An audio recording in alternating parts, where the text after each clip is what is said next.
What's up, YouTube? So I just want to hop on here real quick. Did a back workout the other day.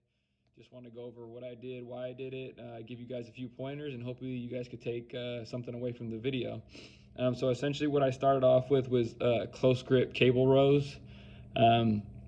Just sitting on the machine, the close grip cable machine. And what I'm doing, I think I've said it in previous videos, is essentially I feel like my hands are like hooks.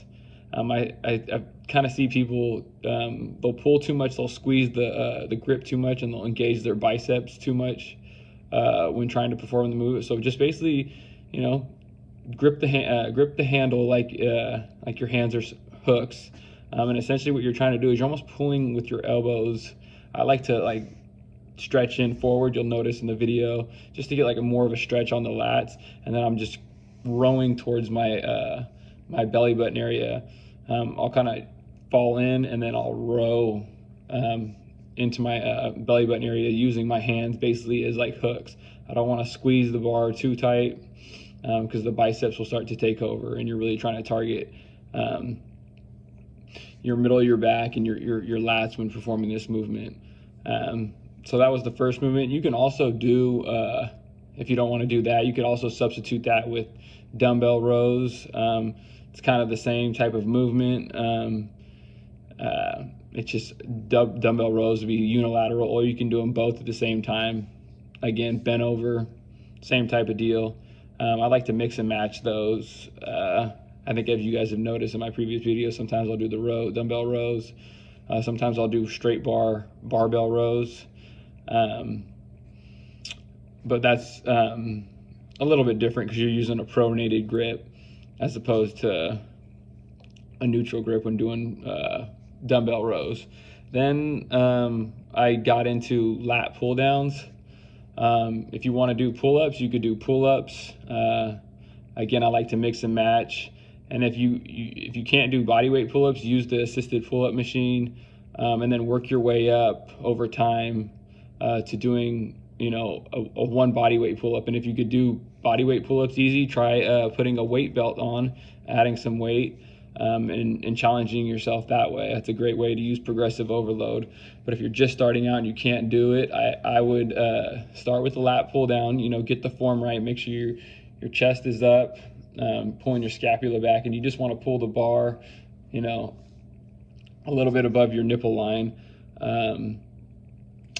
So lat pull downs, assisted pull-ups if you can't do a pull-up, and then start the weight at a certain, where you could do like 10 for the assisted pull-up, and then over the weeks try to decrease the weight so you're almost doing body weight pull-ups. And then if you get to the point where you could do like 10 or 12 body weight pull-ups, try adding like 5 or 10 pounds on a little weight belt with a little chain as you progress. But that's also a good way to kind of mix it up if you want to do lat pull downs, assisted pull-ups, or pull-ups. 3 great exercises to build in the back. It's kind of going to build that V taper. Pull-ups are paramount when it comes to that. Kind of gives you the illusion you have a smaller waist as well. So definitely implement the pull-ups, lat pull downs, or assisted pull-ups if you can't do a full body pull-up. Next, what I did was high cable rows. Essentially, I start with a pronated grip, and I'm kind of you'll see it in the video. I'm kind of have like a staggered stance. Start with a pronated grip, and I'm just pulling towards a supinated grip. So it's kind of like here to here, here to here. You'll see it in the video. You can also use again, you can use the lat pull down like machine with a straight bar, supinated grip, and you can just do supinated grip pull downs like that. Or you can do some gyms have like a machine where you can do supinated grip pull downs as well. So again, mix and match. And when it comes to sets and reps, that kind of just depends on what your goals are. So I might post some things, but it varies. Everybody has their own set of goals. Usually if you're working in like the strength area, you want to keep your reps anywhere between 3 to 5 reps, but you're really going heavy. Hypertrophy, which is kind of like the muscle building, is anywhere between 8 to 12 reps, sometimes 15 reps. And then when you get above 15 reps, that's more of like aerobic. You're really training, like it's more like for cardio, not necessarily muscle building, in my opinion. But yeah, so 3 to 4 sets, 8 to 12 reps is kind of like the hypertrophy, the muscle kind of muscle gain range. And then strength is usually some people do 5 by 5, 5 sets, 5 reps, 3 by 5, low reps, higher weight. And then aerobic is just usually 15 reps and up. And then I finished off with straight bar cable pullovers. You can also use a dumbbell. You sit on a bench, kind of the top of your back, sit on a bench, you're leaned over, and you're pulling the dumbbell over your head. You get a stretch on your lats and you're pulling it over your head. That's another great exercise to kind of burn out the lats when finishing off a back workout. But this one is a straight bar pull down. You'll see it's attached to a cable. You'll see me doing it, keeping the bar, your hands are a little bit more wider than shoulder width apart, and you get a slight arch in your back, and you're just keeping your arms straight, and you're pulling the bar basically to your waistline, and you're bent over a little bit. You'll see in the video, and I'll do anywhere between 10 to 12, maybe 15 reps on that.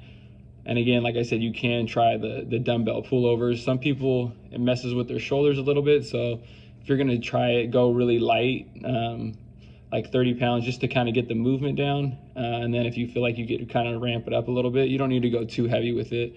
Give it a shot. Other than that, I didn't do any barbell bent over rows, but that's another great way if you're really trying to build your back. It's another great compound movement to help build your back. But other than that, that's all I did for the dumbbell workout. For the back workout. And then I usually will finish off, it's not in the video, but I'll do reverse pec deck, hitting my rear delts. Great way to finish off the back. Your rear delts are they're part of your small muscle group, obviously they're part of your shoulder, but it ties in with your back. So it's a great way, obviously, to kind of finish out and round off the back. But when you're doing shoulders, you want to make sure you're hitting the front, lateral, and then rear delt. So I'll usually do rear delts on my shoulder day, arm day, and I'll also usually do it on my back day. Just because they're such a small muscle group, just try to hit them, 3 sets, 10, 12 reps, nothing too crazy. You don't need to go too heavy with them. You can also do bent over rear cable flies. That's a great way. I feel like sometimes it helps keep the tension on the rear delt a little bit more. You're just bent over, and you're pulling the cable like this. I'll do it on my next video. It's kind of hard to explain. But other than that, that's all I did. I appreciate you guys subscribing. I think I got a few new subscribers, so I appreciate those that did subscribe. Feel free to share this with your family, friends, whoever. Hopefully you guys are getting something out of it. I appreciate the DMs, the messages. You guys are awesome. Make sure you comment, like, subscribe, and I'll see you guys in the next one. All right, peace.